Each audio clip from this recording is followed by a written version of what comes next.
Baik, Pak Aris izin dimulai ya, Pak. Oh iya, silakan.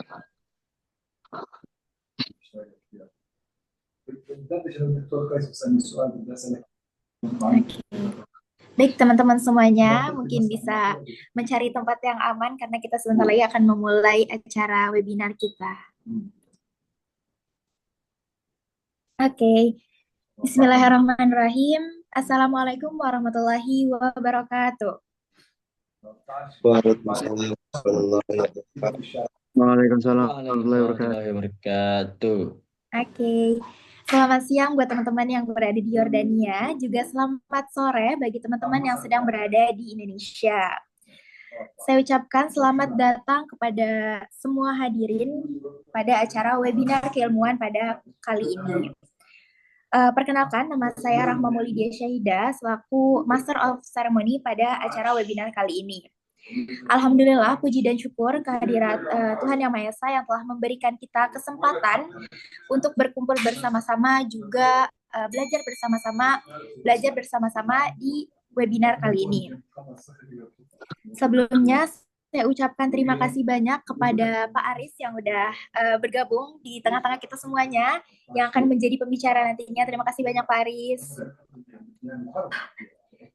Juga kepada Divisi Pendidikan dan Kemahasiswaan HPMI Yordania Irbit yang telah bekerja sama bersama BEM Fakultas Ilmu Pengetahuan dan Kebudayaan Universitas Gadjah Mada, BEM Universitas Negeri Jambi, BEM Fakultas Keagamaan Islam Universitas Muhammadiyah Surabaya, juga Forum Penulisan Al-Batra yang telah sama-sama berkontribusi demi keberlangsungannya acara webinar pada kali ini. Baik, sebelumnya izinkan saya untuk membacakan susunan acara. Yang pertama, sambutan yang akan disampaikan oleh Ketua Pelaksana webinar keilmuan kali ini. Yang kedua, sambutan yang akan disampaikan oleh Ketua Divisi Pendidikan dan Kemahasiswaan HPMI Yordania Irbit. Yang ketiga, foto bersama. Yang keempat, penyampaian materi. Yang kelima, tanya jawab. Yang keenam, penyerahan sertifikat kepada pembicara. Yang ketujuh, penutupan. Baik, teman-teman semuanya, mari kita lanjut ke acara selanjutnya, yaitu sesi foto bersama terlebih dahulu. Sebelum kita mulai acara kita, mungkin bagi teman-teman yang belum on cam, boleh on cam terlebih dahulu. Baik, udah ada Maulana Syahid yang udah on cam, Naim, Haki, Bang Rafli. Oke, mungkin tim media udah standby ya. Ya, ayo teman-teman yang lain bisa. Oke, siap. Teman-teman ditunggu. Udah nih. Oke, kita mulai ya. Yuk, kita 1, 2, 3. 1, 2. Udah Kak, udah. Udah? Oke. Terima kasih kepada sesi media. Oke, baik teman-teman semuanya. Tema kita kali ini, seminar kita kali ini mengangkat tema mencari perdamaian di tengah konflik Palestina-Israel yang akan disampaikan langsung oleh Bapak Aris Fajar Rohani selaku fungsi politik KBRI Aman Merangkap Palestina. Oke, sebelum kita lanjut ke materi yang akan disampaikan, kita akan mendengarkan sambutan terlebih dahulu dari Ketua Pelaksana webinar keilmuan kita kali ini, yaitu Saudara Fakih Al-Ghafari. Kepada Saudara Fakih, saya persilakan. Oke, bismillahirrahmanirrahim. Assalamualaikum warahmatullahi wabarakatuh. Oke, sebelumnya saya ucapkan terima kasih yang sebesar-besarnya untuk MC Saudari Rahma Maulidia yang sudah mengizinkan saya untuk berbicara di depan teman-teman semua selaku Ketua Pelaksana di acara webinar kali ini. Dan sebelumnya terima kasih juga saya ucapkan kepada Pak Aris Fajar Rohani selaku fungsi politik KBRI Aman Merangkap Palestina yang telah hadir menyempatkan waktunya untuk berbagi, untuk sharing kepada kita tentang apa saja sih yang ada permasalahan di antara Palestina dan Israel itu. Setelah itu, terima kasih juga kepada pihak-pihak yang telah bekerja sama kepada kami. Yang pertama, BEM Fakultas Ilmu Pengetahuan dan Budaya Universitas Gadjah Mada, Syang Narendra Paramarta Dewa Surya Putra, terima kasih. Terus juga untuk BEM Universitas Negeri Jambi, Saudara Salman Barara. Terus juga untuk BEM Fakultas Agama Islam Universitas Muhammadiyah Surabaya, Muhammad Rafi Firdiansyah. Dan juga terima kasih untuk Forum Penulisan Al-Batra yang telah bekerja sama kepada kami untuk mengadakan webinar keilmuan ini, webinar geopolitik ini. Sebelumnya izinkan saya untuk menyampaikan beberapa kata-kata ya untuk mengawali webinar kita kali ini. Jadi di webinar kita kali ini tuh berjudulnya Webinar Zona Konflik Mencari Perdamaian di Tengah Konflik Palestina-Israel. Kenapa kita tuh ngajak teman-teman Indonesia untuk bergabung, untuk mengetahui apa yang ada di tengah-tengah konflik antara Palestina dan Israel ini? Karena kalau misalnya kita lihat seperti adanya konflik atau peperangan di sini, mungkin mahasiswa Yordania itu sudah apa ya, sudah biasa lah untuk melihat hal itu. Apalagi di Yordania pun banyak juga pengungsi-pengungsi yang berada di Yordania seperti itu. Jadi juga seperti yang kemarin ada apa, ada rudal atau apa. Nah, kita sudah menyaksikan itu. Jadi kita ingin berbagi yang mana pada mahasiswa-mahasiswa Indonesia. Maka dari itu kita mengajukan kerjasama kepada BEM-BEM universitas agar mereka pun tahu apa keadaan yang berada di sini seperti itu. Dan juga webinar kita kali ini itu kita tidak hanya webinar sekali ini saja. Maka dari itu kita membuat grup yang mana itu khusus untuk webinar kita yang kedepannya. Nanti juga mungkin pematerinya kita akan ada yang dari Indonesia juga seperti itu. Jadi nanti setelah webinar dan di akhir webinar ini nanti kita akan mengadakan kepenulisan seperti itu teman-teman. Jadi dari mahasiswa-mahasiswa baru yang ada di Yordania, karena ini salah satu webinar ini diwajibkan untuk mahasiswa baru yang ada di Yordania, seperti itu, khususnya di Irbit ya.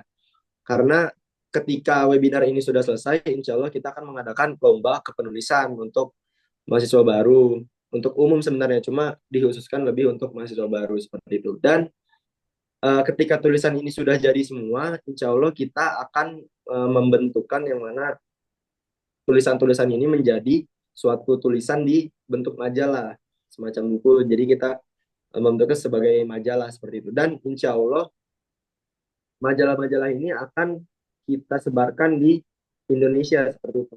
Seperti halnya kita mengajak kerjasama kepada BEM-BEM universitas, itu juga salah satu dari tujuan kita untuk menyebarkan majalah yang akan kita buat nanti seperti itu. Jadi ketika kalian tidak mengikuti, ada teman kalian tidak mengikuti webinar ini, mungkin bisa membaca dari majalah tersebut. Seperti itu. Mungkin karena yang kita pikirkan itu mahasiswa Indonesia, orang-orang di Indonesia itu berhak untuk mengetahui, dan mungkin apa yang dia ketahui itu belum tentu valid beritanya seperti itu. Makanya salah satu tujuan dari kita membuat webinar ini untuk memperjelas apa yang ada di konflik Palestina Israel itu. Maka dari itu di webinar pertama kita ini kita mengundang langsung fungsi politik KBRI Aman Yordania merangkap Palestina seperti itu. Karena emang sudah di ranah Pak Aris ini untuk men-share apa yang diketahui oleh beliau seperti itu. Mungkin itu saja yang bisa saya sampaikan. Sebelumnya terima kasih juga untuk semuanya yang telah hadir, untuk para peserta, untuk para teman-teman yang sudah mendukung dari acara ini, terus juga untuk Gubernur Irbi, Saudara Danang, terima kasih juga sudah mendukung dari kita kali ini. Mungkin cukup sekian. Assalamualaikum warahmatullahi wabarakatuh. Waalaikumsalam warahmatullahi wabarakatuh. Waalaikumsalam. Terima kasih atas sambutannya Saudara Fakih. Selanjutnya mari kita simak sambutan yang akan disampaikan oleh Saudara Zaki Mubarak selaku Ketua Divisi Pendidikan dan Kemahasiswaan HPMI Yordania Irbit. Kepada Saudara Zaki saya persilahkan.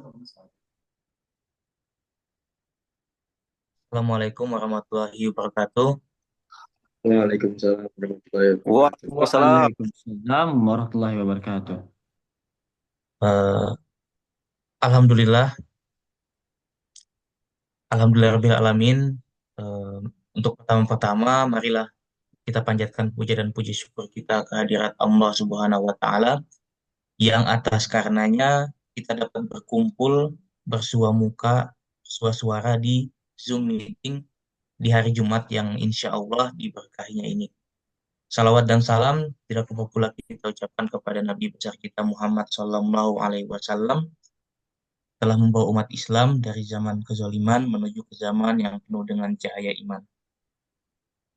Eh, sebelumnya, sebelumnya saya ingin terima kasih dan menaruh hormat yang sangat besar saya kepada Bapak Aris Fajar Rohani selaku pemateri kita pada siang hari ini dan sore hari di Indonesia, yang juga sekaligus sebagai yang menjabat sebagai fungsi politik Kedutaan Besar Republik Indonesia Yordania merangkap Palestina. Selanjutnya saya juga ingin berterima kasih kepada teman-teman HPMI Irbit yang telah menyelenggarakan acara webinar ini. Eh, Pastinya webinar untuk menyebarkan dan mempelajari isu-isu politik, terutama isu-isu politik yang terjadi di luar negeri, yang dimana kita ingin mencari perdamaian di situ. Kemudian saya juga ingin berterima kasih kepada teman-teman di Indonesia yang sudah menyempatkan waktu hadir pada acara yang insya Allah sangat bagus ini, khususnya perwakilan-perwakilan BEM di Indonesia, Badan Eksekutif Mahasiswa. Jadi saya ingin berterima kasih kepada Ketua BEM Fakultas Ilmu Pengetahuan dan Budaya Universitas Gajah Mada, Mas Sang Narendra Paramarta Dewa.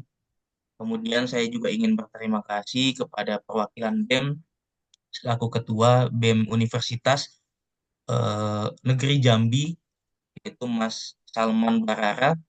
Kemudian saya juga ingin berterima kasih kepada BEM Fakultas Agama Islam, perwakilan BEM Fakultas Agama Islam Universitas Muhammadiyah Surabaya, yang diketuai oleh Muhammad Rafi Firdiansyah.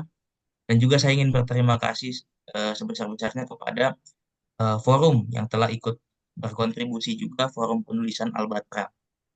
Jadi harapan saya untuk teman-teman semuanya di Yordania ataupun di Indonesia, mungkin bisa lebih disimak lagi tentang materi kita pada siang dan sore hari ini sedalam-dalamnya. Jadi agar untuk kita sebagai mahasiswa itu kan sebagai mahasiswa yang membaca, sebagai mahasiswa yang berliterasi, sebagai mahasiswa yang mengetahui secara konkret. Jadi bukan secara obrolan aja, tapi secara materi. Dan saya harap juga untuk teman-teman yang sudah ikut jadi berkontribusi atau berpartisipasi, teman-teman BEM tadi, saya harap ini menjadi kerjasama yang berkelanjutan seterusnya. Kerjasama yang berkelanjutan agar kita semua saling sharing tentang isu-isu politik atau isu-isu yang lain di negara kita masing-masing.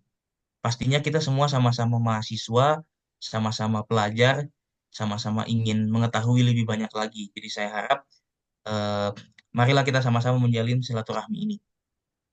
Mungkin itu saja yang bisa saya sampaikan. Kurang lebihnya mohon maaf. Billahi taufiq wan najah.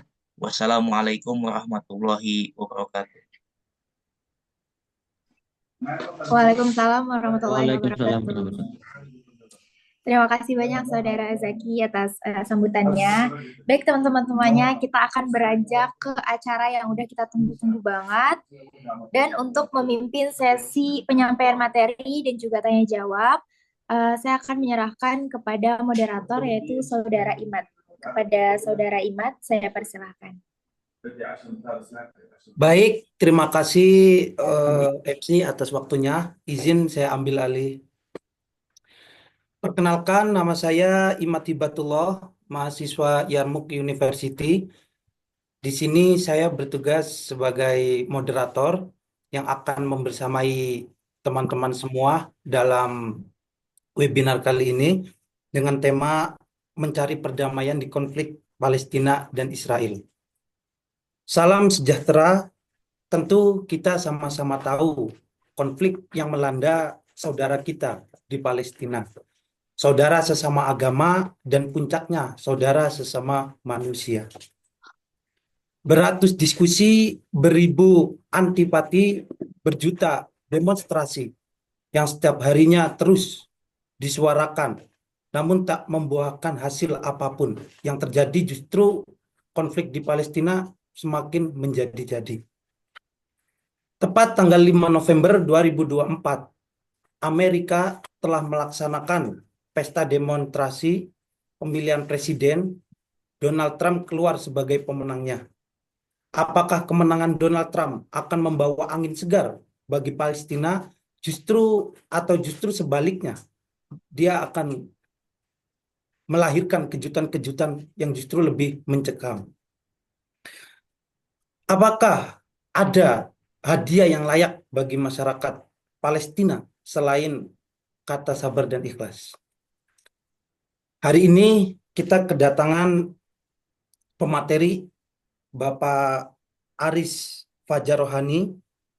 Beliau bertugas sebagai pelaksana fungsi politik KBRI Aman Merangkap Palestina.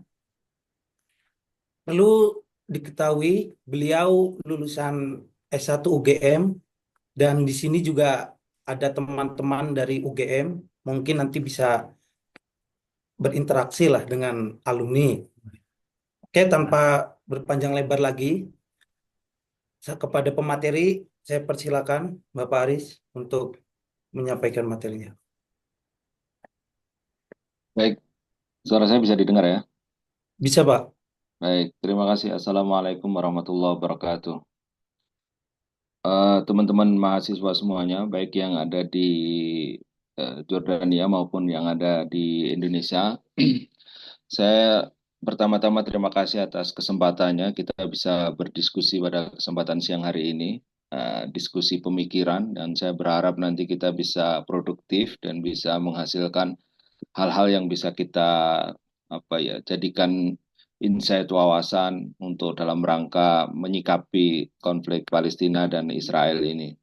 Memang konflik Palestina dan Israel ini adalah konflik yang tua, dan bagi negara kita ini semuanya memiliki nilai politis yang cukup dalam. Influence-nya, pengaruhnya terhadap politik di dalam negeri juga cukup kuat gitu. Kenapa kok akhirnya isu Palestina yang terjadi di Palestina dan yang terjadi di kawasan Timur Tengah, khususnya konflik Israel dan Palestina itu senantiasa menjadi spot pengamatan gitu atau spot perhatian gitu, karena bisa memiliki impact atau dampak terhadap policy atau atau politik di dalam negeri gitu. Saya pengen mengawali pada update kondisi terakhir gitu yang terjadi di Gaza. Kebetulan beberapa hari yang lalu saya ketemu dengan relawan-relawan Mercy yang baru balik dari Gaza, dan sekarang pun juga masih ada relawan-relawan kita yang ada di Gaza gitu. Nah, yang terjadi saat ini, saya nggak tahu apakah ini sebuah kalau saya ketemu dengan beberapa diplomat asing itu, saya kita masih sering berdebat itu apakah ini genocide atau tidak begitu, dan apakah layak itu Israel ini disebut melakukan self defense atas atau retaliation atas serangan 7 Oktober gitu. Kalau kita compare pada awal mula perang ini berlangsung lama ini adalah pada 7 Oktober 2023 ketika Hamas melakukan penyerbuan ke wilayah Israel dan menahan sampai sekarang masih ada seratusan lebih warga Israel atau beberapa tentara yang ditawan oleh Hamas di Gaza gitu. Sampai saat ini belum, hanya pertama kali terjadi kesepakatan pertukaran tahanan dan gencatan senjata. Nah, yang terjadi adalah saat ini korban di pihak Palestina sudah mencapai hampir 43.391 tewas begitu, dan 17.000 diantaranya itu adalah anak-anak dan 11.000 itu adalah wanita begitu. Dan perkembangan terakhir kita bisa ketahui bagaimana Israel dalam melakukan pertempuran atau penyerangan ke Gaza ini sudah mengabaikan aturan-aturan perang atau aturan hukum internasional dengan melakukan penyerangan terhadap rumah sakit, fasilitas kesehatan, bahkan apa istilahnya tenaga medis, tim medis pun juga dilakukan penyerangan dan beberapa juga dilakukan penahanan begitu. Sehingga kondisinya sangat memprihatinkan di Israel, di Gaza begitu, dan eskalasinya masih terus terjadi jadi saya melihat strateginya Israel itu kan Gaza itu terjadi dari 3 bagian ya, Gaza Utara, Gaza Tengah, sama Gaza Selatan ya, atau Gaza City atau Gaza Selatan begitu. Jadi sesungguhnya di Gaza Utara itu masih banyak penduduk-penduduk Gaza yang tinggal di sana, dan Israel sepertinya ingin membuat semacam buffer zone gitu, dan atau military zone, sehingga mereka dalam hal ini pengen mengosongkan wilayah Gaza Utara, sehingga mendorong para penduduk Gaza itu ke Gaza Tengah, ke Beit Lahia, atau ke Gaza Selatan begitu. Nah, dan di dalam pertempuran di darat itu Israel senantiasa membuat semacam apa ya, koridor-koridor begitu. Dia membuat pos-pos begitu, dan pertarungan darat seringkali terjadi begitu antara kelompok militan Hamas dan juga beberapa kelompok faksi bersenjata lainnya melawan pasukan Israel. Ada nggak korban di pihak Israel? Ada begitu. Ada, dan banyak juga begitu. Cuma selama ini tidak diekspos sebagai bagian dari strategi perang mereka begitu. Nah, sayangnya sampai saat ini proses negosiasi perundingan gencatan senjata itu masih mentok gitu, masih belum ada apa istilahnya sinyal untuk adanya kesepakatan gitu. Jadi ada Israel tetap kekeh dengan posisinya bahwa dia pengen menempatkan pasukan militernya di Gaza, walaupun itu nanti terjadi gencatan senjata dan pembebasan seluruh tawanan. Sedangkan bagi Hamas itu mereka tidak mau gitu.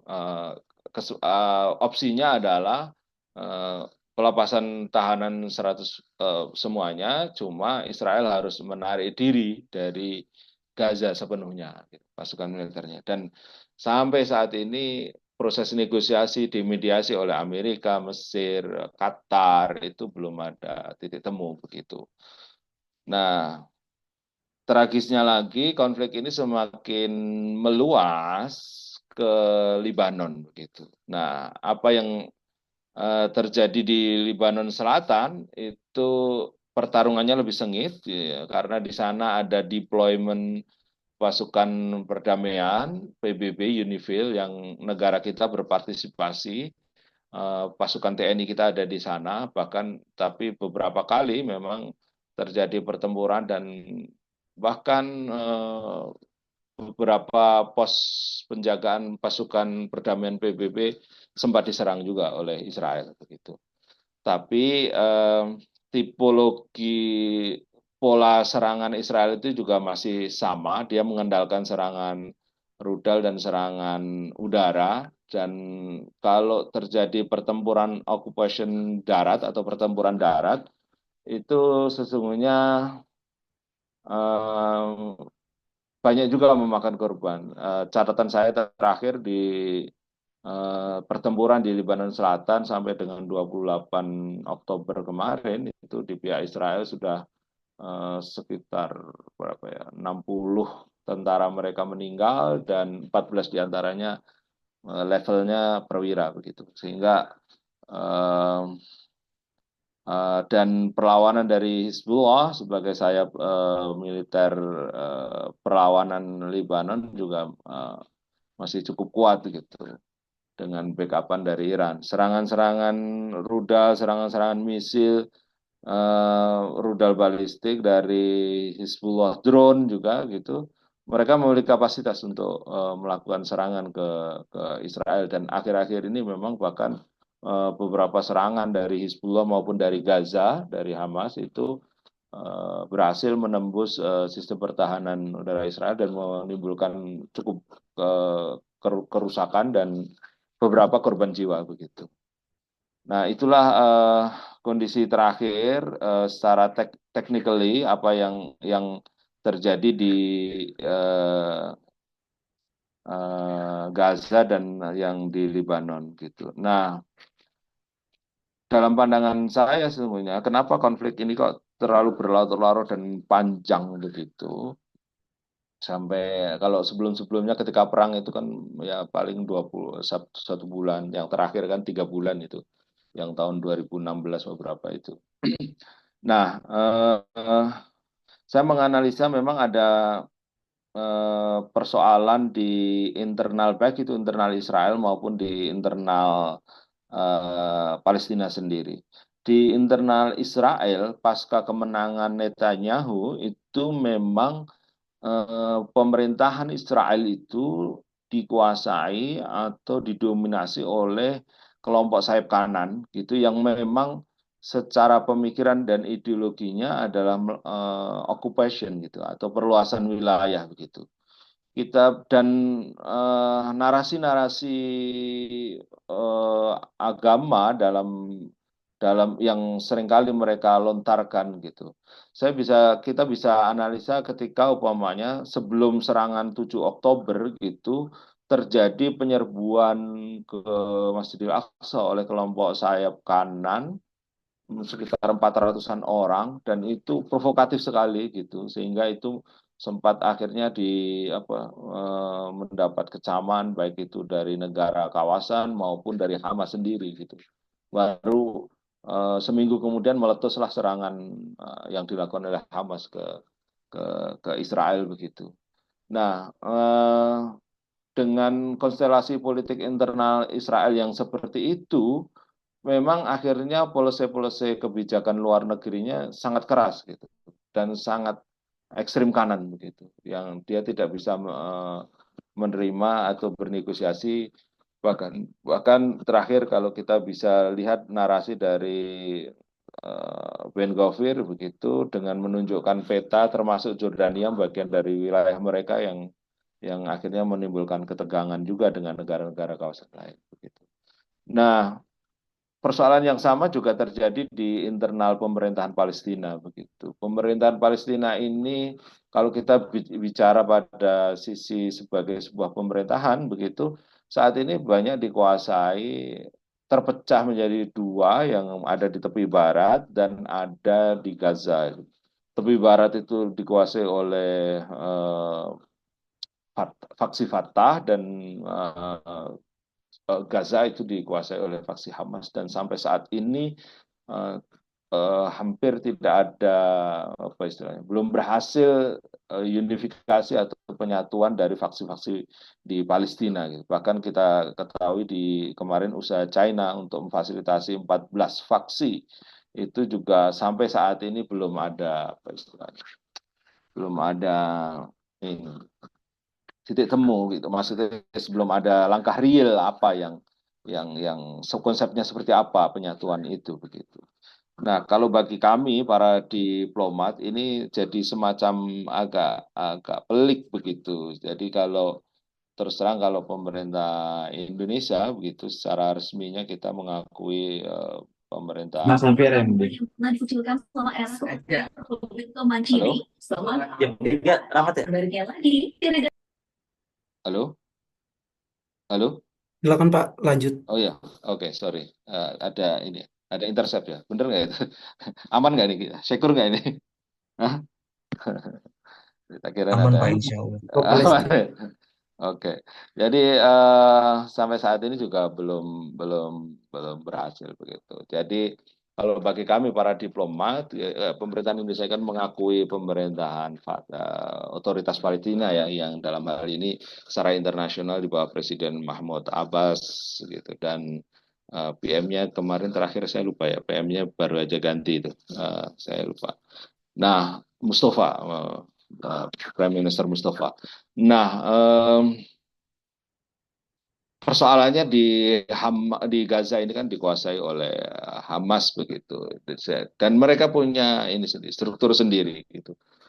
Punya kementerian sendiri gitu. Beberapa saya sempat kita diskusi terkait dengan beberapa staf di kementerian mereka begitu. Ya, jadi sampai saat ini ya di Palestina sendiri juga masih secara internal, secara politik juga ada persoalan yang sampai saat ini menjadi kendala begitu. Nah,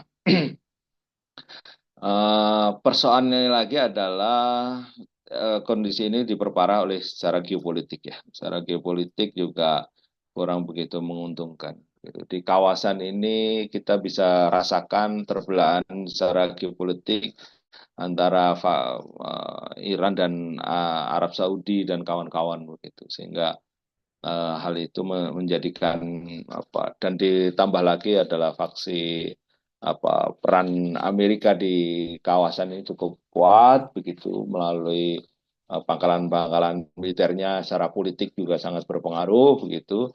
Eh, Nah, itu membuat sampai saat ini ya konflik masih terus berjalan. Nah, sehingga kalau kita petakan sesungguhnya ada front Gaza yang ini, ada front di West Bank masih konflik sesungguhnya ada juga gitu. Eh, eh, Apa istilahnya, perang walaupun tidak secara terbuka perang gitu, tapi perlawanan-perlawanan dari, jadi Fatah pun sebenarnya dia punya faksi-faksi senjata atau bahkan kelompok-kelompok faksi Palestina yang lain, dia juga punya faksi-faksi bersenjata yang melakukan perlawanan di West Bank, pun ada perlawanan di tepi barat, di Jenin begitu, sehingga seringkali juga di situ terjadi konflik begitu, terjadi apa istilahnya, dalam catatan saya sampai hari ini di West Bank itu sampai 773 Palestina meninggal gitu. 145 diantaranya anak-anak dan 14 itu adalah wanita. Gitu. Dan sekitar 6.000 sekian itu luka-luka begitu di West Bank. Jadi jangan salah, konflik itu juga terjadi di West Bank gitu. Nah, konflik yang lain adalah di Irak, berbatasan Irak dan Suriah, di mana di sana banyak deployment dari kelompok-kelompok proksi Iran gitu dan bersenjata, dan mereka punya kapasitas. Kalau kita lihat terakhir, kalau mungkin teman-teman Irbit merasakan begitu beberapa dua minggu yang lalu gitu, berturut-turut itu drone itu lewat atas sekalian gitu ya, mungkin ya, drone itu saya diintercept dan ditembak jatuh gitu. Alhamdulillah nggak menimbulkan luka gitu. Analisanya itu dari kelompok-kelompok perlawanan dari proksi Iran yang di deployment di Irak gitu. Jadi mereka punya kapasitas, punya drone, punya kekuatan untuk melakukan serangan-serangan rudal gitu. Nah, kira-kira proyeksinya gimana gitu? Apalagi kalau dikaitkan dengan kemenangan Trump gitu. Kalau saya membacanya, sesungguhnya ini sangat ditentukan pada kondisi yang pertama, mungkin ya, game changernya itu bisa terjadi ketika ada perubahan konstelasi politik, baik itu, halo, ada perubahan konstelasi politik itu baik itu di internal Israel maupun di pihak Palestina sendiri. Begitu. Apa konstelasinya itu yang bisa menjadi game changer? Ya di Israel terjadi perubahan politik itu mungkin kelompok oposisi juga mulai naik gitu, sehingga terjadi instabilitas dan krisis politik, sehingga terjadi political change di internal Israel dengan naiknya kelompok-kelompok moderat umpamanya. Nah, demikian juga dengan Palestina gitu. Palestina juga harus ada perubahan politik internal mereka gitu. Saya kalau ketemu dengan diplomat-diplomat dari Palestina gitu, saya senantiasa katakan begitu. Um, uh, yang terpenting dari kalian itu bagaimana you bisa membangun unity itu menjadi persatuan di antara kalian gitu. Saya sharing gitu, diskusi dengan mereka terkait bagaimana pengalaman Indonesia.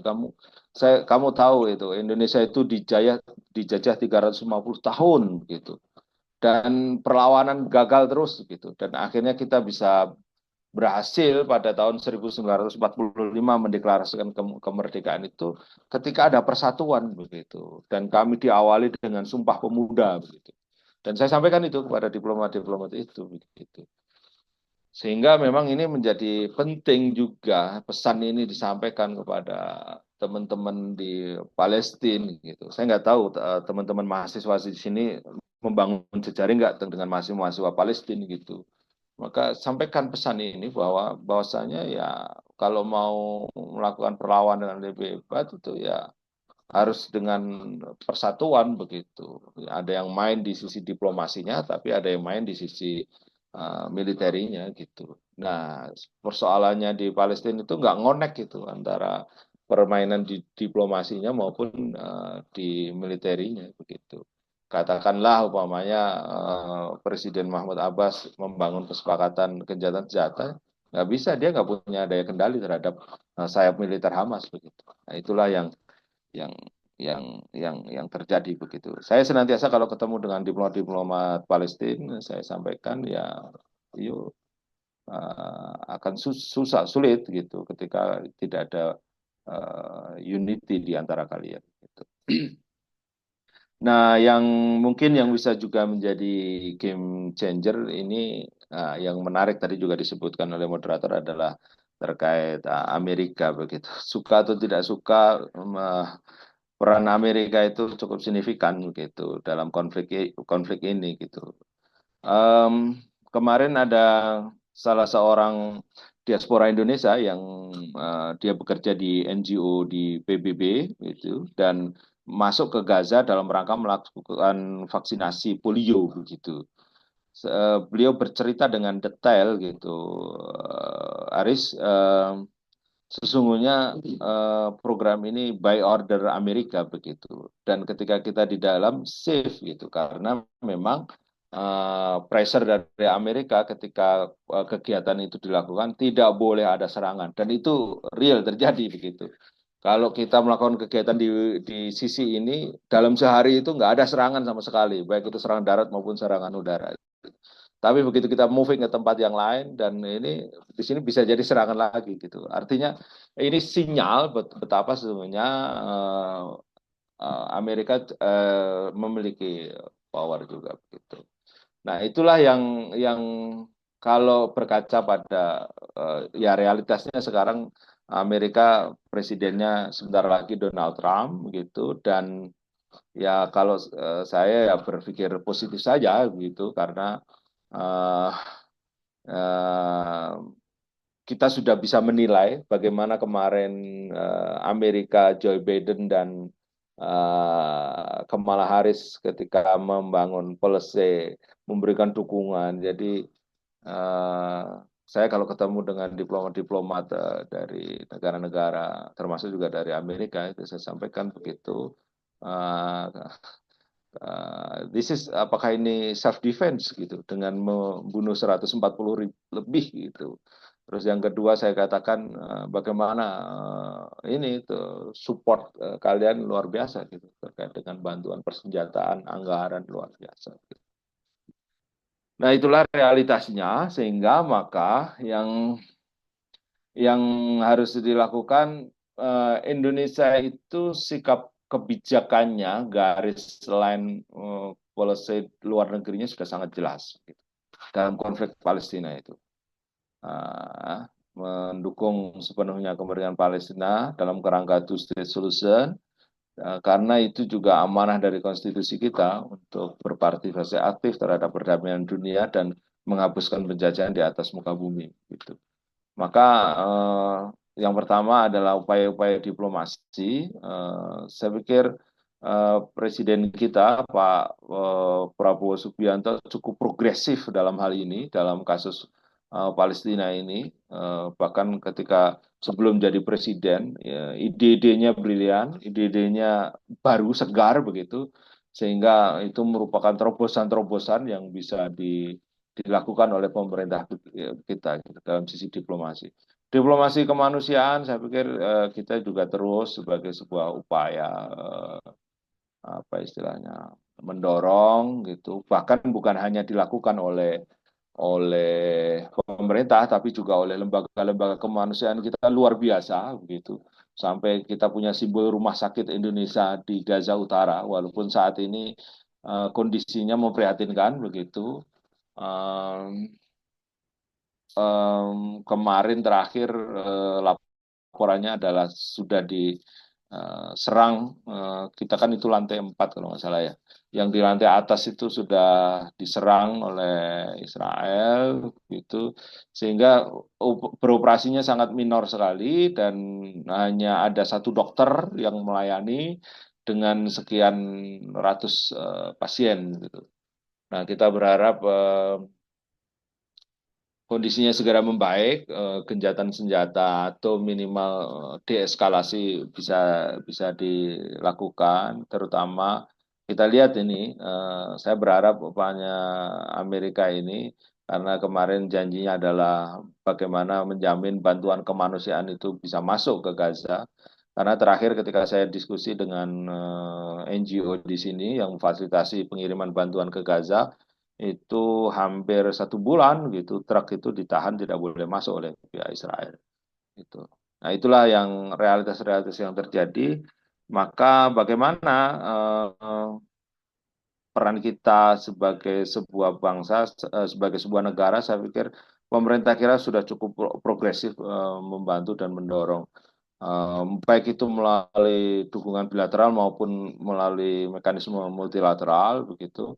Nah, tergantung bagaimana di kita sebagai mungkin teman-teman mahasiswa gitu bisa membangun sebuah jejaring gitu dengan mahasiswa-mahasiswa lain, bahkan dengan mahasiswa Palestina untuk senantiasa menyuarakan gitu bagaimana tadi gitu banyak terjadi reformasi politik, terjadi penyatuan kelompok, faksi begitu di antara mereka.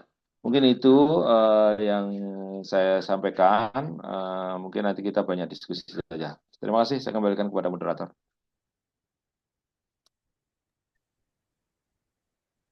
Baik, sangat luar biasa yang telah dipaparkan oleh pemateri.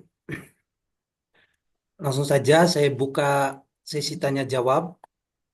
Eh, dalam hal ini saya ingin membuka dua terlebih dahulu untuk teman-teman barangkali ingin mempunyai pertanyaan-pertanyaan seputar yang telah dipaparkan, silakan mau melalui audio ataupun chat silakan.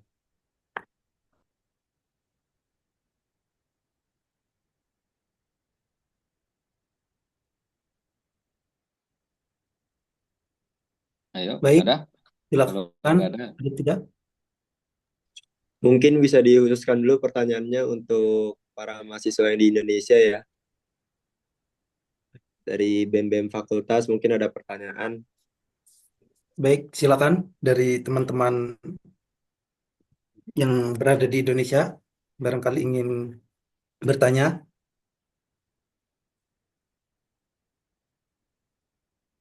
Baik, mungkin sebelum sambil menunggu teman-teman yang ingin bertanya, Pak, terlebih dahulu saya ingin bertanya eh, dua hal ya, Pak. Yang pertama, apakah Saya.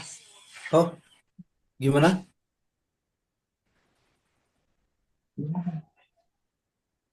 Oke, bisa Ya. saya mungkin ada teman. Assalamualaikum. Oke, silakan. Assalamualaikum warahmatullahi wabarakatuh. Waalaikumsalam. Waalaikumsalam warahmatullahi wabarakatuh. Sebelumnya yang terhormat Bapak eh, yang di KBRI dan jajaran mahasiswa Jordania dan selainnya Jordania yaitu di Indonesia. Eh, Sebelumnya terima kasih sudah memberikan kesempatan untuk bertanya. Eh, Langsung intinya aja ya. Eh, Tadi kan lihat dari peta itu dari Jordania itu bersikap netral, yang mana itu salah satunya bersikap netral itu berdampak ancaman kedaulatan negaranya terhadap Jordania sendiri. Nah, yang saya tanyakan itu Indonesia juga kan terlihatnya tuh bersikap netral ya. Apakah sama dengan Jordania akan terancamnya kedaulatan negara? Nah, itu terima kasih. Oke, baik. Oke Pak, mungkin langsung dijawab Ya, saja. mungkin Jordania ini kalau kita lihat sikapnya itu netral itu dalam arti begini, dia tidak ingin terlibat secara langsung dalam konflik Palestina Israel. Itu clear gitu, mereka. Bahkan terakhir ketika apa istilahnya Iran melebar menjadi serangan direct langsung antara Iran Israel begitu. Statement Jordania sangat clear, jelas gitu. Tidak mengizinkan wilayah udaranya digunakan untuk kepentingan konflik, dalam hal ini kepentingan perang begitu. Tapi dalam sisi policy dukungan terhadap Palestina, Jordania itu sikap politiknya sama dengan Indonesia. Jadi dia mendorong kemerdekaan Palestina dalam kerangka two state solution sebagai solusi dua negara begitu. Nah, memang perbedaannya dengan Indonesia, Jordania ini memiliki hubungan diplomatik dengan Israel. Sedangkan kita, Indonesia tidak memiliki hubungan diplomatik. Itulah kenapa penjelasannya. Ya, mungkin kalau dalam hal ini mungkin dalam analisa saya ya, itu kenapa kok policy itu diambil oleh Jordania karena dia memahami gitu posisi dia kalau dia pengen security-nya itu terjamin ya memang harus berhubungan dengan Israel gitu.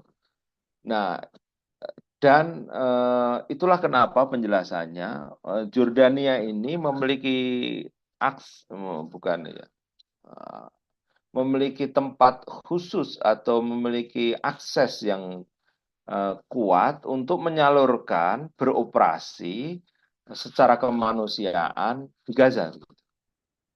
Itulah kalau kita bisa baca gitu, umpamanya kenapa kok Jordania itu ketika kemarin perbatasan Rafah itu ditutup gitu, dia masih bisa menyalurkan bantuannya melalui karem apa istilahnya perbatasan dia gitu, masuk ke wilayah Israel terus masuk ke Gaza. Itulah kenapa juga penjelasannya Jordania bisa melakukan airdrop gitu, atau istilahnya apa penerjunan bantuan gitu. Dan itu nggak gampang gitu, nggak gampang gitu. Karena wilayah udara itu cukup signifikan terhadap kedaulatan dan teritori gitu. Dan Jordania mampu melakukan itu. Dan itulah kenapa penjelasannya. Dan kita, saya sampaikan kepada teman-teman semuanya, kita harus berbangga sebagai orang Indonesia begitu. Kita walaupun tidak memiliki hubungan diplomatik, pernah melakukan airdrop bantuan ke Gaza begitu. Dan saya cukup bangga dan itu ketika saya ketemu dengan diplomat-diplomat dari negara lain di kawasan begitu, itu mereka heran gitu. Di mana kamu bisa melakukan itu, Aris gitu? Yaitu hebatnya presiden saya, kira-kira begitu. Dan memang canggih, canggih, canggih, keren, keren, keren. Gitu. Jadi itulah yang nah cuma kalau tipologinya dengan kita mungkin netral kita ini Maksud saya dalam hal policy luar negeri kita netral itu begini, kita itu kan politik luar negerinya kan bebas aktif, non-alignment movement. Gitu. Bagaimana kita bisa memposisikan di antara kekuatan-kekuatan aliansi dunia begitu. Ada Amerika, itu ada Amerika beserta aliansinya, terus ada China dan Rusia beserta aliansinya, aliansi besar begitu. Nah, em, termasuk dalam penyikapan terhadap konflik Palestina ini, begitu, tidak lepas dari geopolitik internasional. Nah, itulah yang saya pikir porsi yang harus pas diposisikan negara kita sehingga prinsip non-alignment movement itu senantiasa bisa kita bangun gitu. Dan itu menurut saya dasar kebijakan politik luar negeri yang memang pas buat negara kita begitu sehingga nah dengan itu maka sesungguhnya kita itu memiliki apa ya, memiliki chance kesempatan untuk bisa menjadi apa istilahnya apa itu pelopor lah begitu. Karena apa begitu? Makanya teman-teman diplomat yang lain juga kadang heran begitu. Aris, kamu negaramu punya hubungan diplomatik dengan Iran? Iya, kita punya hubungan baik dan diplomatik dengan Iran. Tapi di sisi lain kita juga punya hubungan sangat baik sekali dengan Arab Saudi begitu. Yang itu merupakan dua kekuatan geopolitik kawasan begitu. Nah itulah seninya kita untuk apa mengatur. Tapi kalau dalam konflik Palestina ini eh, red line kita jelas gitu, kita mendukung Palestina dalam kerangka koridor uh, two state solution, solusi dua negara begitu. Dan saya pikir progresnya ke depan mungkin di bawah pemerintahan Pak Prabowo ini mungkin kita akan lihat bagaimana progresivitas politik luar negeri kita dalam rangka mendukung Palestina gitu. Karena memang kita punya modal itu. Kita punya modal karena kita punya punya kapasitas, punya legitimasi untuk bicara terkait itu gitu. Mungkin itu. Baik, bagaimana Mas Ali sudah cukup menjawab atau kurang puas? Jika belum, saya beri kesempatan untuk menyanggah. Ya baik, alhamdulillah tadi yang dipaparkan oleh Bapak KBRI cukup cukup cukup benar cukup banget untuk sebuah jawaban. Akan tetapi yang saya janggalkan itu ketika sikap netral hal tersebut tuh apa ya bukan biasanya itu kan tadi salah satunya sikap netral. Yang ketahui saya netral itu kan tidak memilih salah satu pihak gitu kan. Sedangkan Jordania ataupun Indonesia satunya mungkin Jordania itu bisa memberikan bantuan terhadap Gaza ya Palestina. Oke, Nah, sedangkan Israel tidak diberi bantuan gitu kan. Yaitu. oke. Jadi sikap netralnya itu di mana gitu titik netralnya itu. Bagaimana Baik. Pak menanggapi hal tadi mengenai Baik, netral? begini, netral itu bukan berarti terus apa ya? Bukan berarti terus harus sama gitu kan.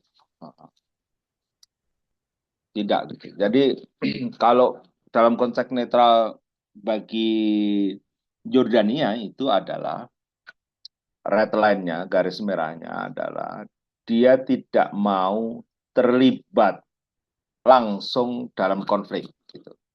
Perang gitu. Katakanlah mengirim pasukan militernya atau membantu persenjataan itu atau digunakan wilayah udaranya untuk melakukan penyerangan satu negara dengan negara lain gitu.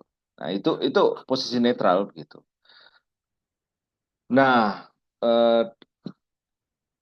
karena dia memang secara geografis kan Jordan itu cukup strategis ya, cukup strategis. Nah, contoh banyak kemarin dalam rangka penyerangan Iran ke Israel atau penyerangan Israel ke Iran gitu. Secara geografis ya, sebenarnya wilayah udara Jordan itu cukup strategis karena dua negara itu kalau mau kan perang itu kan sekarang kan lewat apa istilah asymmetric war ya. Jadi dia melakukan tidak sebelum terjadinya serangan darat itu kan saling kirim rudal dan senjata jarak jauh begitu. Nah, itulah yang posisi itu dijaga oleh Jordan netral itu dalam arti tidak ingin terlibat langsung dalam konflik itu. Karena saya memahami itu juga tidak cukup menguntungkan buat Jordan ketika dia terlibat politik secara langsung. Karena dari sisi keamanan tentu saja akan sangat riskan buat mereka begitu. Nah, cuma memang dalam sisi policy luar negerinya dalam rangka upaya dalam arti mendukung Palestina begitu. Memang kita harus pertimbangkan dalam sisi mungkin kalau saya berkaca pada policy-policy atau pilihan-pilihan politik yang diambil oleh para pemimpin baik itu di Jordan maupun di Indonesia itu memang ya apa istilahnya ada sisi eh, apa istilahnya dimensi politik dalam negeri yang memang menjadi kalkulasi gitu. Termasuk juga di Jordan. Jordan ini kan hampir berapa ya? Dari 11 juta, 6 juta penduduknya kan keturunan Palestina begitu. Mau tidak mau, tidak suka gitu. Memang harus dan posisinya memang kalau ingat dulu saya ingat Gus Dur gitu. Ketika terjadi konflik antara kelompok yang dominan dengan kelompok dengan minoritas ya pertama kali ya harus dinetralkan tuh ya kelompok minoritasnya harus didukung dulu gitu, harus didorong dulu gitu. Kalau enggak kan mereka habis itu, bisa dihabisin begitu.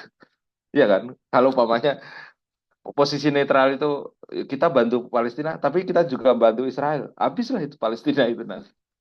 Gitu. Karena memang secara power nggak imbang, nggak balance. Kira-kira begitu. Sama Dal, Baik, Pak saya kira Moderator. cukup terjawab. Terima kasih Mas Ali atas pertanyaannya. Mungkin dari teman-teman yang lain, dari teman yang mahasiswa Indonesia, barangkali ada yang ingin ditanyakan, silakan saya beri kesempatan. Langsung saja on mic. Saya Oke, ada silakan. pertanyaan. Bismillah. Assalamualaikum warahmatullahi wabarakatuh. Waalaikumsalam. Pertama-tama saya terima kasih kepada Bapak Aris yang sudah memberikan kesempatan bagi kita untuk belajar. Untuk pertanyaan saya, tidak dipungkiri kelibatan AS dalam konflik Israel-Palestina ini sangat besar ya. Dukungannya Amerika Serikat terhadap mereka. Yang saya tanyakan, kenapa AS sangat terlibat dalam peperangan ini yang bisa dibilang tidak ada hubungannya dengan mereka? Kemudian, apakah kebijakan Donald Trump pada masa jabatannya yang saat ini akan berbeda dengan kebijakan misal pada masa jabatan Joe Biden dan sebelumnya? Kira-kira itu saja. Terima kasih. Oke, kenapa kok Amerika itu terlibat dalam konflik ini gitu? Jadi pengaruh Amerika di politik kawasan itu besar ya. Jadi apa kepentingannya? Ya kepentingan Amerika di kawasan ya ekonomi gitu. Mereka menguasai perdagangan, mereka menguasai minyak, energi dari negara-negara yang di bawah pengaruh dia begitu. Nah, Israel ini sebagai, nah saya sekarang jadi kemarin ketika saya diskusi dengan teman-teman begitu, ini masalahnya sekarang ini posisinya itu Apakah Israel itu pionnya Amerika atau Amerika pionnya Israel gitu. Itu jadi kurang jelas juga sekarang begitu. Karena eh, betapa tidak Israel itu apa istilahnya. Amerika itu saya kurang tahu juga membacanya sekarang itu. Amerika itu eh, sangat apa ya, kalau kemarin itu sangat apa, membabi buta dalam mendukung Israel itu. Sampai-sampai itu ledekan guyonan kita itu. Masalahnya sekarang itu eh, Amerika mengendalikan Israel atau sebaliknya Israel yang mengendalikan Amerika begitu. Jadi tidak jelas gitu. Nah, kepentingannya kenapa kok Amerika terlibat ini ya kepentingan geopolitik, kepentingan pengaruh kawasan, kepentingan dan ujung-ujungnya adalah kepentingan ekonomi begitu. Karena banyak kepentingan ekonomi Amerika di kawasan gitu, terutama energi gitu. Dan apa ya energi ya minyak terutama minyak lah gitu. Negara-negara itu kan ini, terutama negara-negara Timur Tengah kan penghasil minyak itu kan di bawah. Ah, Amerika pengen mendapatkan keuntungan di sisi itu. Nah, pertanyaan selanjutnya terkait Donald Trump, apakah ada perubahan signifikan? Kalau signifikan sih enggak sih ya. Perubahan signifikan sih enggak sih. Sama mungkin. Cuma eh, mungkin ada perubahan, walaupun enggak drastis, tapi ada perubahan lah itu dalam sisi umpamanya kemarin ketika kita lihat janji kampanyenya salah satu eh, terakhir menjelang coblosan itu kan Donald Trump bertemu dengan komunitas-komunitas Muslim di Michigan dan di beberapa negara bagian itu menjanjikan gitu. Eh, saya pastikan perang di Gaza akan berakhir begitu.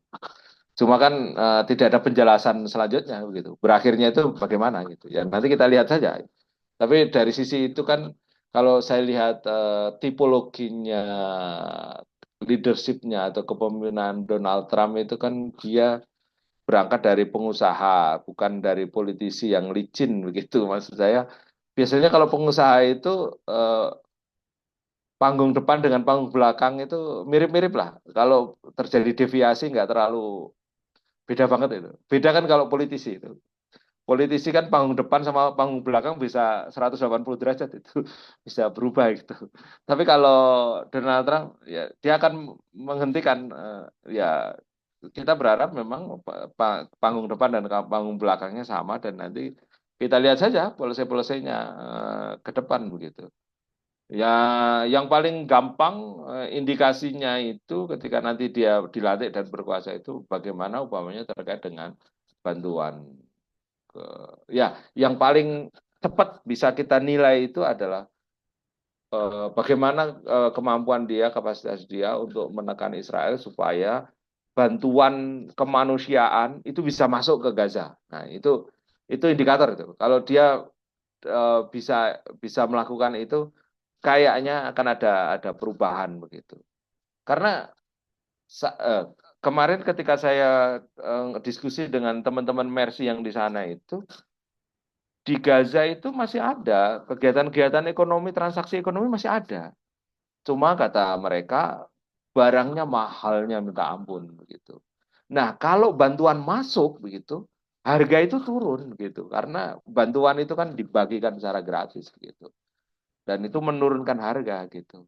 Nah, kita bisa bayangkan ya, artinya yang cara menilainya yang paling gampang nanti ketika Donald Trump itu setelah dilantik adalah bisa nggak dia mendorong, menekan Israel supaya bantuan kemanusiaan itu masuk sampai Gaza Utara, di mana rumah sakit kita ada di situ. Nah, itulah yang nanti kita lihat ke depannya. Ya, nanti kita lihat. Terima kasih.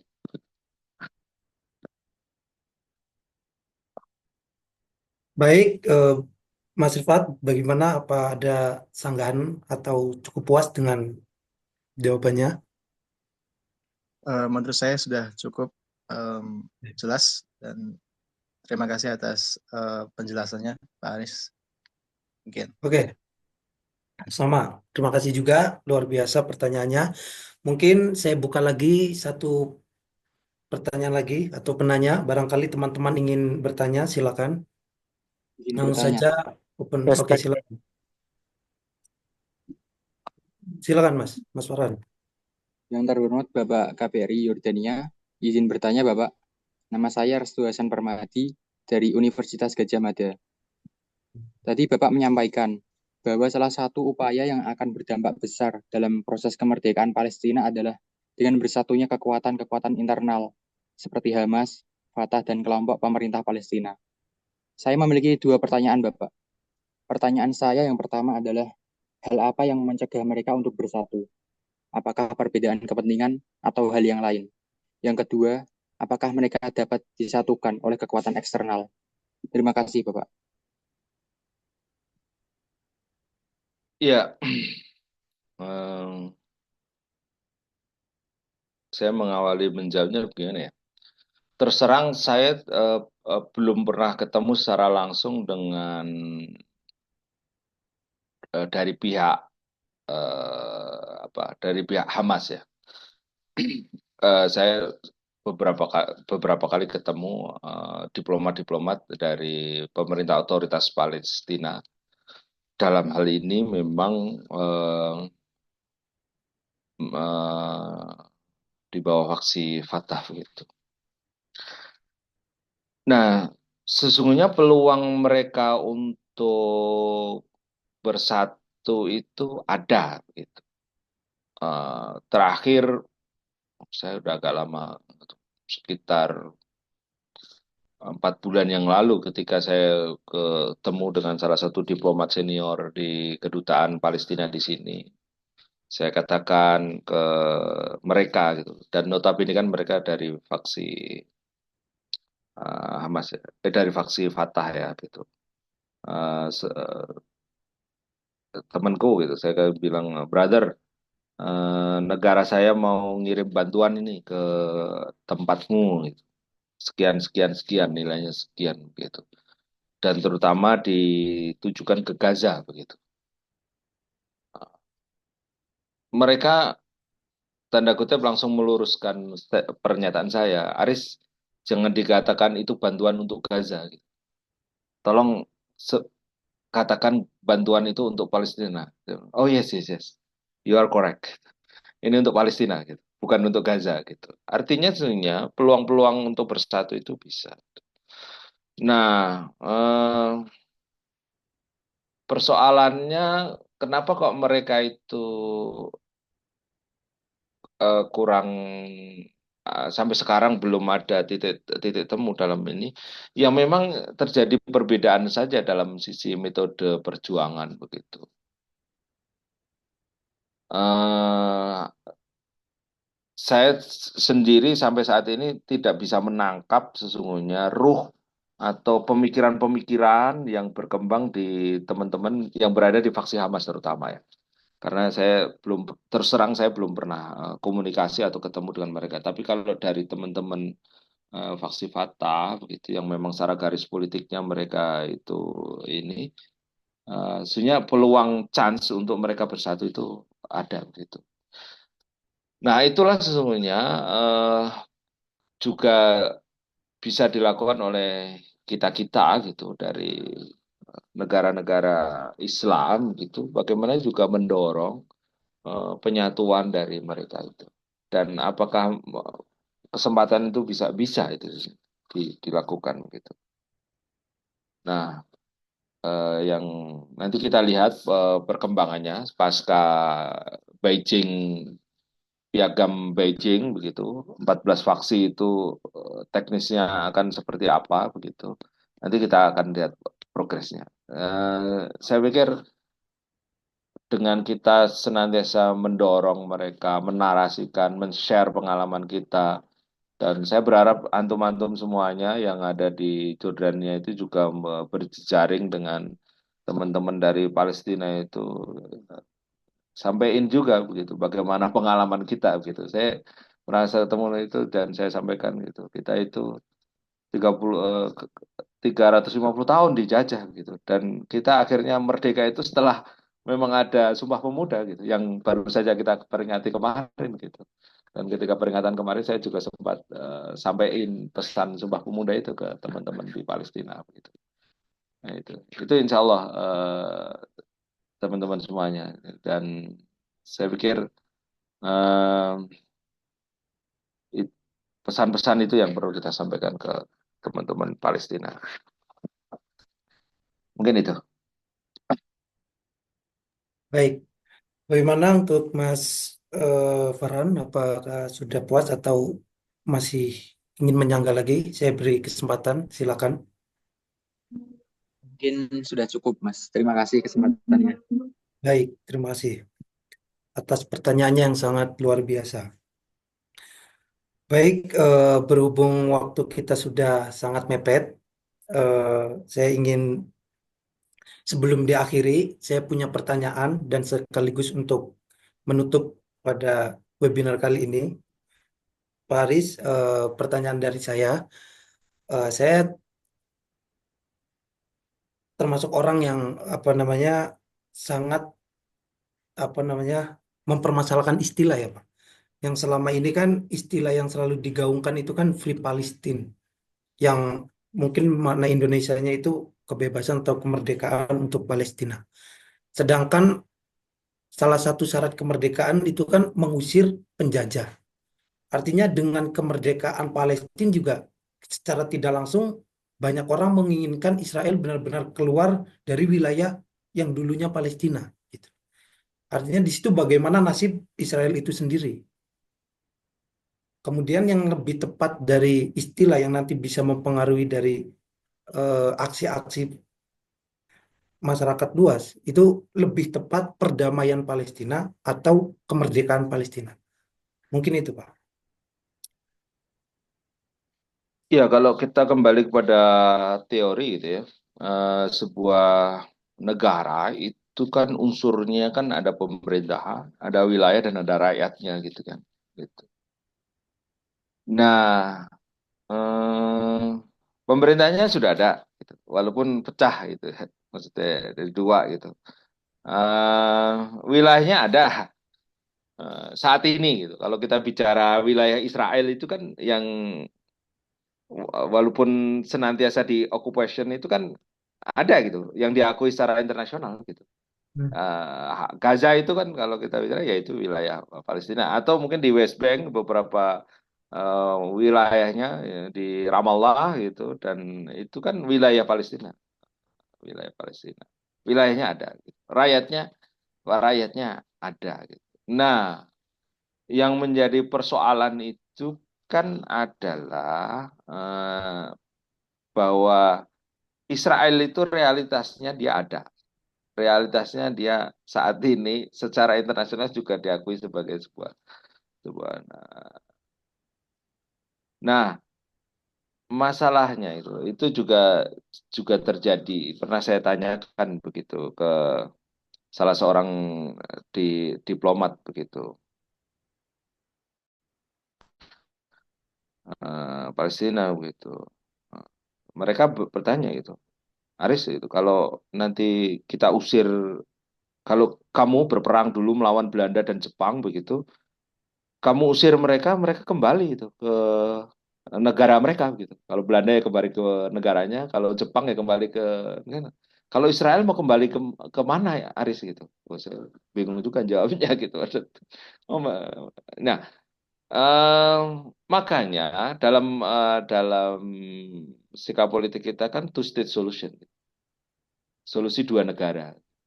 Nah, persoalannya adalah wilayahnya mana gitu. Itu yang sampai saat ini belum ada titik temu gitu antara Palestina dan Israel gitu.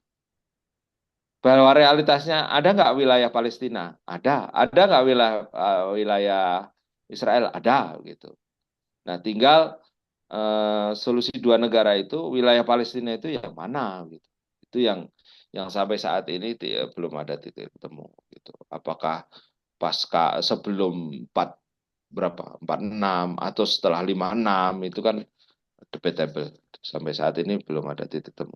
Itu juga yang terjadi eh, ketika saya ketemu dengan dan berdiskusi dengan diplomat dari Spanyol ketika bukan Spanyol, Polandia gitu. Dia mengatakan gitu, ya memang secara politik negaranya belum mengakui Palestina gitu, tapi kita bisa baca ketika Spanyol mengakui Palestina sebagai sebuah negara begitu, iya kan? Gitu. Mereka mengatakan dan menanyakan kepada saya gitu. Aris, kalau oke, saya bisa saja negara saya mengakui Palestina itu. Tapi teritorinya mana? Batas wilayahnya mana gitu. Dan itulah yang sampai saat ini masih menjadi perdebatan dan sumber konflik. Nah, menurut saya apakah free Palestina atau damai Palestina ya dua-duanya benar lah gitu. Kalau free Palestina ya ada kedamaian gitu. Tergantung sekarang bagaimana kita memandangnya gitu. Kalau upamanya gitu, sekarang pemerintah Palestina setuju dengan wilayah sekarang, ya sebenarnya bisa gitu. Kedamaian itu persoalannya kan Palestina juga tidak setuju kan wilayahnya seperti saat ini, peta saat ini gitu. Demikian juga di Israel gitu.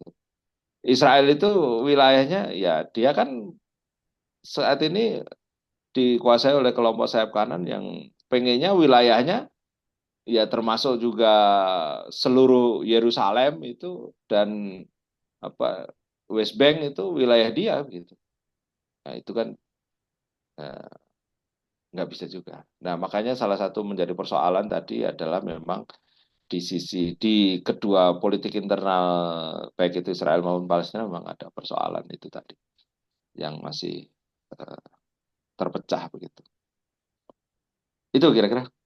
Oke. Semoga yang saya sampaikan ini ya ini sharing saja gitu. Semoga bisa menambah cakrawala wawasan kita dan juga sebenarnya saya pengen mendengar dari teman-teman semuanya juga gitu. Tapi mungkin karena waktu kali ya, mungkin nanti bisa kita diskusikan lebih lanjut gitu. Kita bisa dalamin lebih lanjut ketika antum mahasiswa itu berinteraksi dengan mahasiswa dari Palestina, dari Suriah, dari ini, mungkin antum bisa akan lebih memahami persoalan-persoalan itu dan mungkin kita bisa berjejaring dan memberikan dorongan untuk berpartisipasi konstruktif lah dalam solusi ini. Mungkin ini itu. Terima kasih. Sama-sama. Baik, Pak. Mungkin yang terakhir sekaligus untuk closing statement dari dipertegas kembali, bagaimana sih sikap yang tepat bagi kita? Karena yang hadir di sini kan tentunya satu nasib ya, nasibnya masih mahasiswa gitu. Langkah yang tepat diambil untuk menanggapi isu atau membantu Palestina Israel itu bagaimana yang tepat? Mungkin sekaligus menutup atau closing statement. Ya, mungkin saran saya teman-teman mahasiswa baik itu yang di Jordan maupun di Indonesia gitu. Memang salah satu pressure yang bisa kita lakukan itu adalah dengan berjaring membangun sebuah kesamaan gerakan gitu. Nah, jejaring itulah yang mungkin bisa kita bangun itu dan mendalami sehingga persoalan-persoalan yang ada di Palestina sehingga nanti dengan berjaring itu saya berharap ada gerakan konkret atau gerakan real, gerakan nyata yang bisa dilakukan begitu. Apakah itu dalam sisi politik, apakah itu dalam sisi sosial, gerakan sosial, atau dalam gerakan-gerakan opinion publik begitu itu bisa bisa dilakukan. Intinya antum semuanya bisa berjejaring gitu antar mahasiswa, bukan hanya mahasiswa Indonesia ya, tapi juga dengan mahasiswa-mahasiswa negara lain, apalagi antum di Jordania itu banyak mahasiswa dari negara-negara kawasan. Coba dengar mahasiswa dari perspektif Arab Saudi juga dengarkan juga mahasiswa dari mana lagi? Oman, mahasiswa dari Qatar gitu. Coba didengarkan, diajak diskusi kira-kira seperti apa dan mungkin nanti kita bisa eh, buat sebuah program gerakan yang dalam rangka ya berkontribusi lah, konstruktif terhadap Palestina gitu. Mungkin itu sih yang bisa saya sarankan.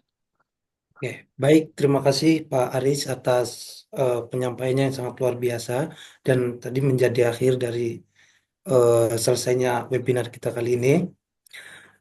Saya pertegas sekali lagi bahwa langkah yang tepat diambil bagi kita sebagai mahasiswa adalah yang tadi disampaikan berulang kali oleh Pak Aris, yaitu membangun jejaring dan menyuarakan tentang oh, kemerdekaan atau perdamaian Palestina apapun, melalui apa saja yang masih dalam koridor-koridor yang bisa disentuh oleh mahasiswa.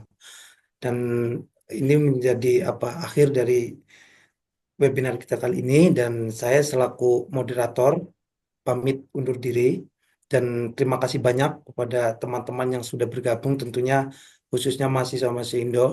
Apabila ada kata-kata yang salah, mohon maaf. Saya pamit undur diri dan saya beri kembali waktunya kepada MC. Persilakan.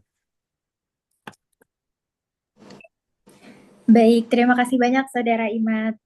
Terima kasih juga kepada Pak Aris yang telah memberikan kita gambaran gitu ya, gambaran dan informasi-informasi tentang bagaimana sih sebenarnya keadaan dua negara konflik itu begitu. Oke, baik teman-teman, luar biasa sekali sesi webinar kita kali ini dan alangkah baiknya kita udah mencapai 65 partisipasi, mungkin bisa kita foto bersama lagi kali ya. Mungkin teman-teman semuanya bisa open cam. Kalau yang nggak ada background nggak apa-apa. Kita mau lihat nih dari mana aja. Luar biasa sekali ya semangat teman-teman. Oke, mungkin tim media bisa standby. Kita mulai. Slide pertama, 1, 2, 3. Ulang ya, Bang. Oke, Belum semua itu, guys. oke. Siap-siap. Ulangi ya. Nggak tahu. Slide pertama, 1, 2, 3. Oke, slide kedua, 1, 2, 3. Slide ketiga, 1, 2, 3. Oke, luar biasa sekali teman-teman. Mungkin bisa reaction tepuk tangan untuk kita semuanya. Luar biasa. Oke, selanjutnya kita beranjak ke acara selanjutnya yaitu penyerahan sertifikat kepada pembicara sebagai bentuk penghargaan. Mungkin tim media bisa di-handle.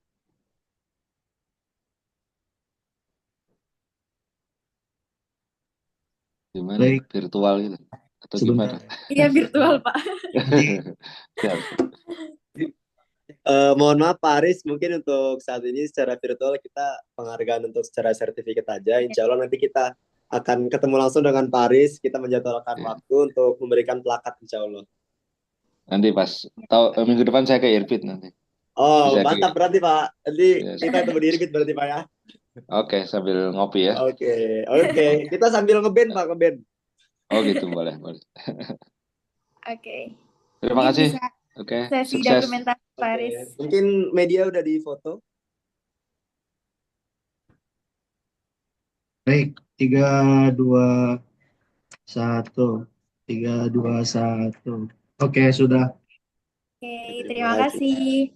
Oke, Baik, terima thank you, kasih thank banyak you. Pak Aris. Oke, sukses semuanya. Yuk, izin ya live ya. Ya, terima kasih Pak Aris. Ya, terima kasih Pak. Untuk teman-teman peserta jangan keluar dulu ya. Oke, makasih banyak Pak Aris. Terima kasih, juga Pak media. Aris. Oke, izin menyampaikan buat Terima teman-teman kasih, Pak. peserta semua. Cuma ingin nambahin. Jadi kan Terima kasih Pak. kita kan udah keluar kocak. Jadi kan kita kan ini webinar pertama kita ya teman-teman ya. Makasih semuanya untuk para peserta yang udah hadir, yang dari Indo, yang ada di mana. Terutama untuk BEM-BEM di Indonesia, makasih semua udah gabung. Insya Allah nanti kita akan mengadakan webinar kita selanjutnya dan insya Allah nanti akan kita sebarkan di grup insya Allah ya. Semuanya udah masuk grup kan ya? Teman-teman yang di Kak. Indonesia udah masuk semua ya. Jadi nanti semua akan kita follow up di sana. Nanti insya Allah kita mungkin nanti dari sesi pertanyaan kita tambah lagi kali ya. Soalnya kayaknya masih ada yang dipendem nggak sih? Iya tadi Masih saya banyak nggak sempat pertanyaan yang tanya belum tadi ya. ditanyakan. Udah angkat tangan, Pak. Udah angkat tangan, Pak. Iya, aduh. Gue juga tadi sebenarnya pengen nanya tadi banyak banget, ada 10 list pertanyaan gue, tapi ya gimana ya. Pemateri selanjutnya dari mana, Kak? Ini saya sekarang bermaterinya.